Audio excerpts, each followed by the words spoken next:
Hi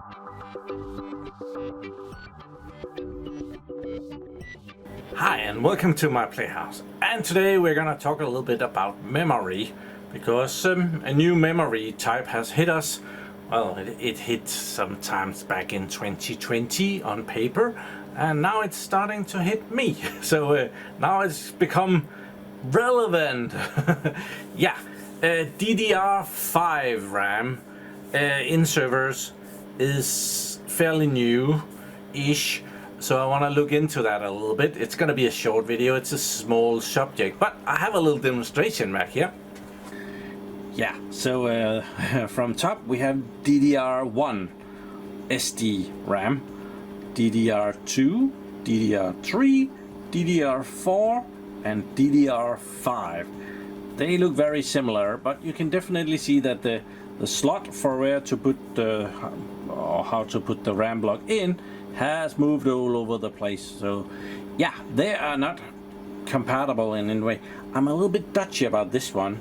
It looks a little bit out of place with those two slots, but yeah, this is an old compact DIMM made by Samsung, but old compact, and DDR1 was new in 1998, so it's fairly old. Let's just go through them. 1998, 2003, 2007, 2014 and 2020. Most of the time there's a little wait between that they come up with the idea and tell us about it until they actually hit us. And especially with server stuff, we don't want to be first movers all the time, because stable and secure operations is key, and we don't want to be beta testers on memory stuff. You can expect, like, this one was 2020 and it's only just hitting me here in 2023, and probably the other ones are kind of similar. Someone came up with the specs for them and starting to do test runs and stuff, but then first years later system boards and chipsets and motherboards will be ready for the new RAM.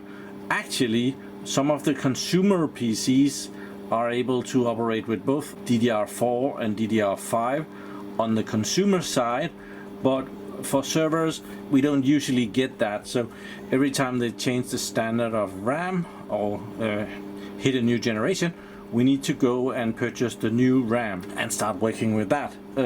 Sometimes in between, like some of these DDR3 and DDR4 has had multiple years and generation of servers on them, especially the 3. I feel like we had that for a long time, so you could actually reuse older RAM in a newer server and you would be good to go. The frequency would keep going up and up and up, but yeah, it would still run, but it would just run at the old speed. So another funny thing is that up here we have the DDR1 RAM, and that is 128 megabytes of a RAM block. So that's cool. And down here we have a 128 gigabyte RAM block. So there's a factor of 1000 between those two. I thought that was amusing. So 128, 1 gigabyte, 16 gigabyte and another 16 gigabyte, and it didn't have any really large. Do I? Okay, I do actually have another Samsung one.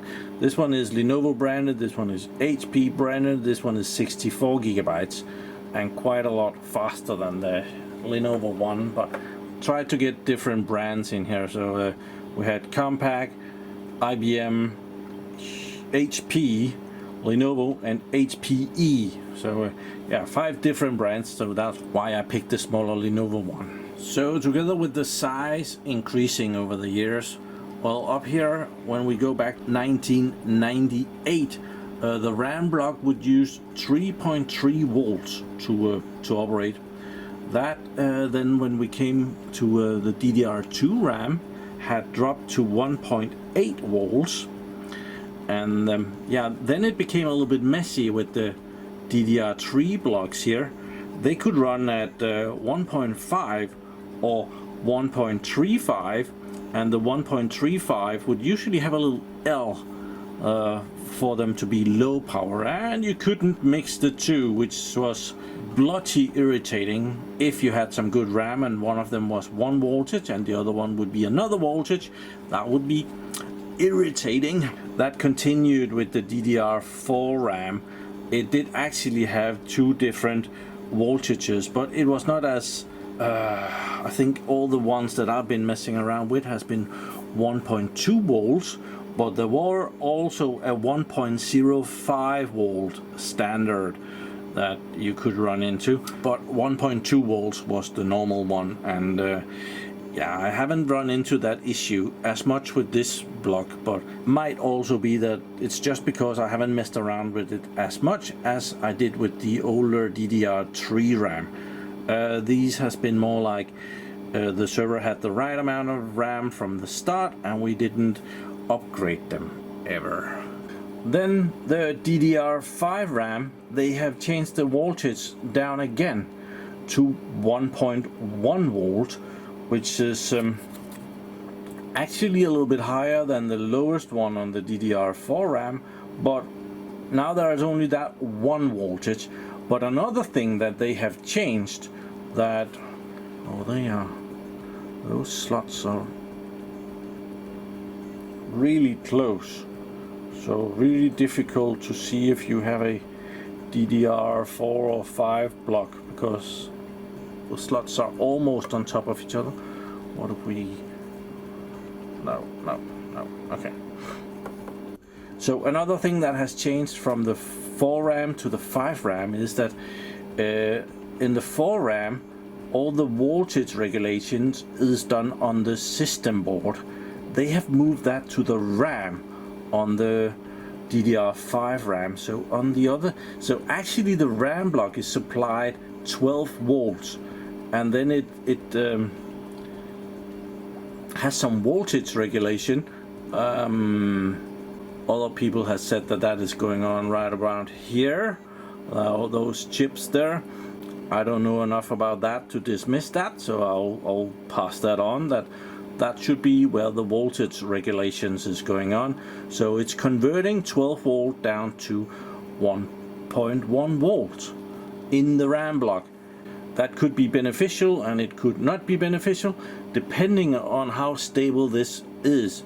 If this is something that breaks a lot, well, you are going to be replacing a lot of RAM blocks because of bad voltage regulators. If it's okay, well, it's probably fine. Then you have kind of distributed out the voltage regulations, and not having that at a centralized place on the system board might have some benefits. Not totally sure about that. Other stuff that they have made since the DDR4 RAM is the memory bus wideness of this has changed. So where this DDR4 RAM had a total of 72 bits and the 64 bits was used for data and the last 8 bit was used for the ECC error correcting stuff, the new DDR5 RAM has 2 channels where it has a total of 80 bits, where each of the channels has 32 bits and 8 bits for ECC.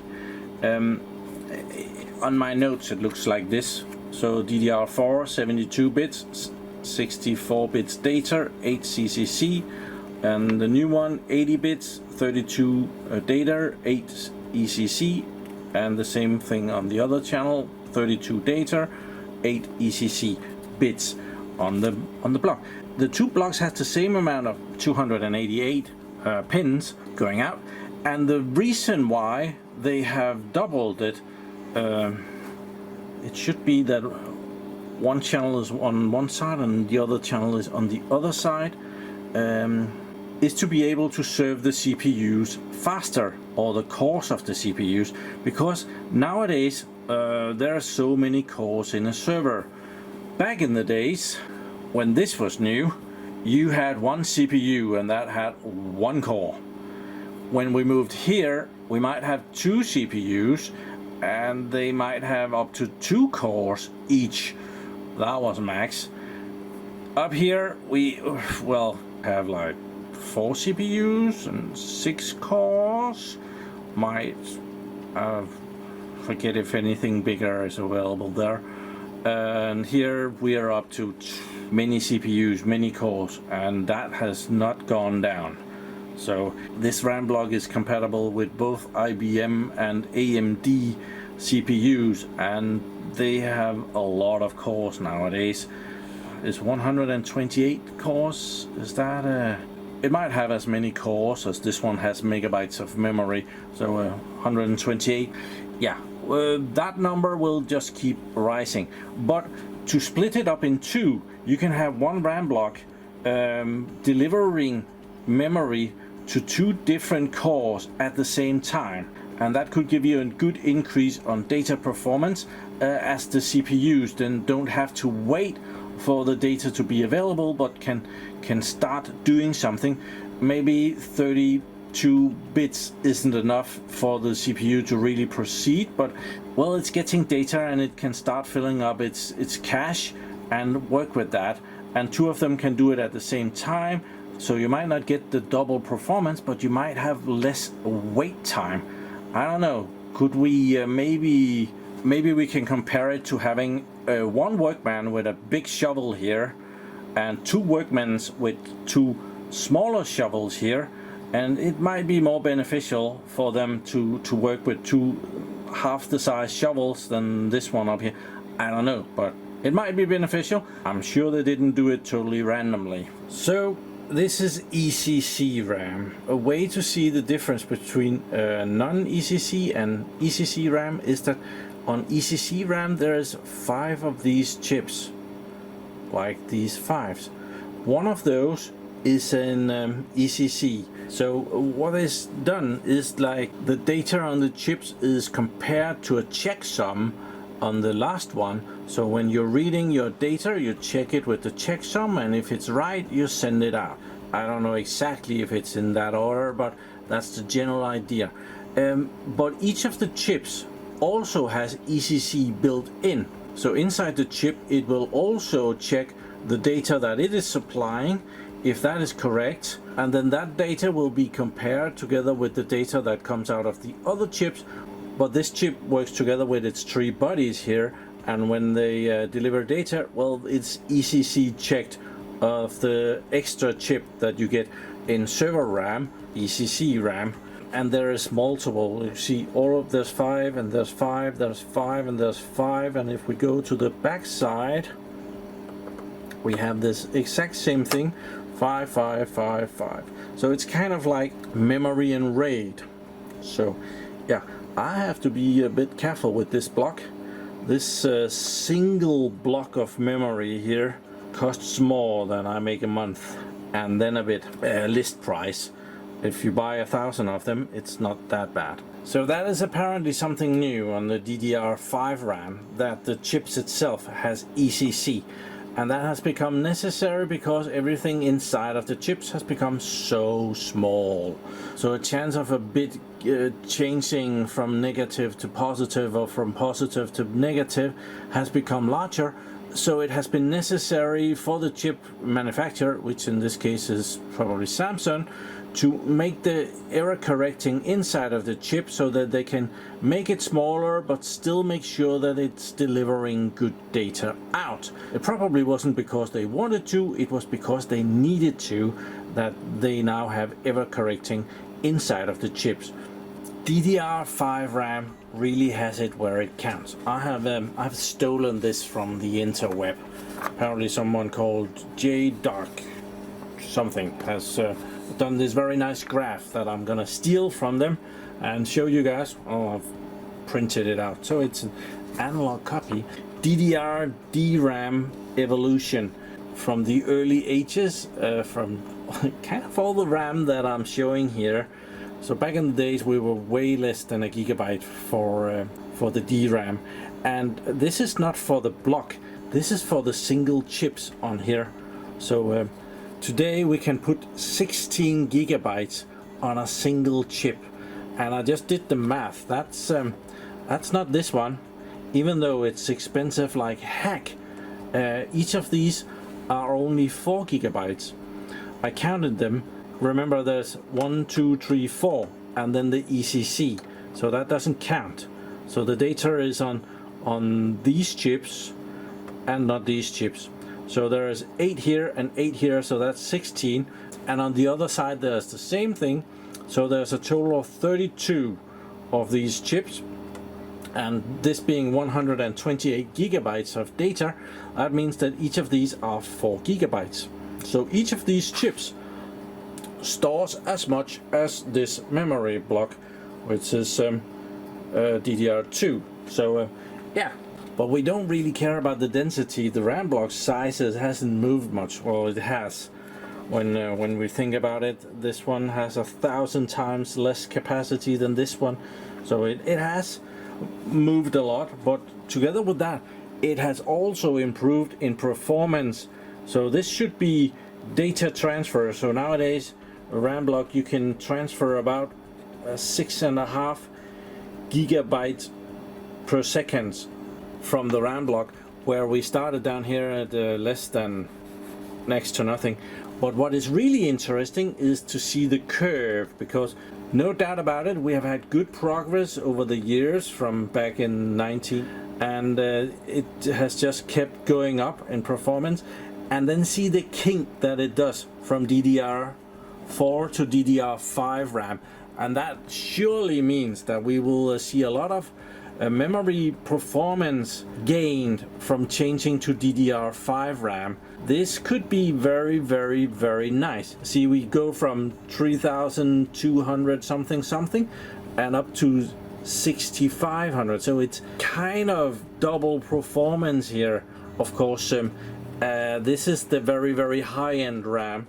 That's not the one that I have here. This one is a 4800, so it's ever so slightly lower. It's somewhere down there ish, but still it's a really good performance increase from the last generation, the DDR4 RAM. Okay, that didn't actually add up. This is MTS. It's not gigabytes per second. What this is millions of transfers per second. And this is important because some of these devices are able to transfer more than once within a megahertz. Like the sinus wave goes up and down, and normally you just send every time it's high, but this way it can also send when it's low, and therefore it's, well, we need to draw that, don't we? So this is a sinus wave, so it starts there and it goes high and it goes down again and it goes low. So I am not entirely sure when it's able to send data, but normally you would, in the old days, when it goes high, you would send data there. So transmit. But nowadays you can also transfer data there. So yeah, that makes it so that even that this is 1 hertz, right? The whole thing is 1 hertz, but as it is sending data twice, that means that it's 2 TS. So that's a very bad 2 transfers per second. And I stole another graph from STH, which covered this long ago. I'm way behind on this. So it also shows the different RAM types here. Very nice piece of work, I must say, showing the same million transfers per second down here going up, and also in this case gigabytes per second. So this must be how many gigabytes per second the RAM block can transfer. So that makes a very nice translation to, you can, if you, my RAM blocks is down here somewhere. That's actually where they point it. So that's 4800 thing, it's right there. The fastest RAM available, like the 6400 thing, is only gonna be next year, and it's gonna be up here somewhere. So yeah, that's gonna increase RAM speed even further. But even with the RAM block here and the previous one, this one is actually a 2400, so that's somewhere there, I guess. Oh no, it's down here. But it's easy to see that there is quite a leap in performance of RAM, and you get million of transfers per second here, and you go up on the y-axis and you hit over here on the x-axis, and they have kindly told us that that is 38.4. So no doubt about it, DDR5 RAM is probably gonna hit you next time you need a new server, or you have the choice to get a server that is new enough to get DDR5 RAM. And there is no way around it. Everybody's gonna change to this sooner or later.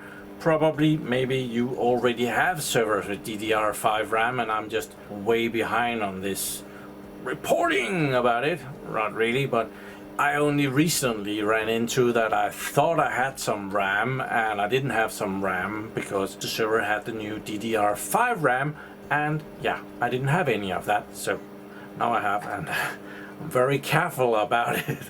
So if you're in need of older RAM, I would very much recommend my own little shop. I have a lot of DDR1, 2 and 3 is what I have. I don't have the newest stuff in any quantities that is worth selling, but if you are in need of some awesome DDR3 RAM, do check out the links in the description for my PlayHouse shop, where I do have both 16 and 32 gigabyte blocks as the largest one. So yeah, check that out. The link in the description. Maybe help me get rid of some of my older RAM so I have room for some of these newer ones which I really can't afford. This new DDR5 server RAM ECC, they are definitely not giving it away, and when RAM like this is brand new, you also get to pay a premium because it's short in stock. And yeah, 128 gigabyte blocks is expensive, but you should see the price. If you want to talk 256 gigabyte blocks, the price just triples or 4 times quadruples on that block, where 128 gigabytes of memory is, it's not even a sweet spot, because it's not where you get the most for your money, but it's where the bleeding is manageable, which is an awful way to say it. But yeah, it's bloody expensive, but some servers just needs a bloody amount of RAM, and to get there you need a lot of blocks, and you just can't get there with 64 gigabytes of memory blocks anymore, because there's only so many slots for each CPU in the server. So if you need 3 terabytes of RAM, you need bigger blocks. It just becomes unbearably expensive. Not long ago we were needing some servers at work, and they were to be supplied with 2 terabytes of RAM. So we had the option of filling it up with 128 gigabyte blocks, or we could do half of the slots in the server with 256 gigabyte blocks and making it future proof so that we could expand the server later if we needed to. So we asked for the price of that, and the price difference for the same amount of RAM in the servers but with bigger blocks, 256 gigabyte blocks, was $50,000, and that was for 8 servers. Quite a price difference, and we went with the 128 gigabyte blocks. Let's hope that it runs as fast as my graphs. So if you wouldn't mind giving this video a little like, even if you hated it, well, you like me to do better, say that down there. Like me to do better, give me a like. Thank you very much for watching my videos. Do subscribe to my channel so you can see me again, and have a really nice day. Bye bye.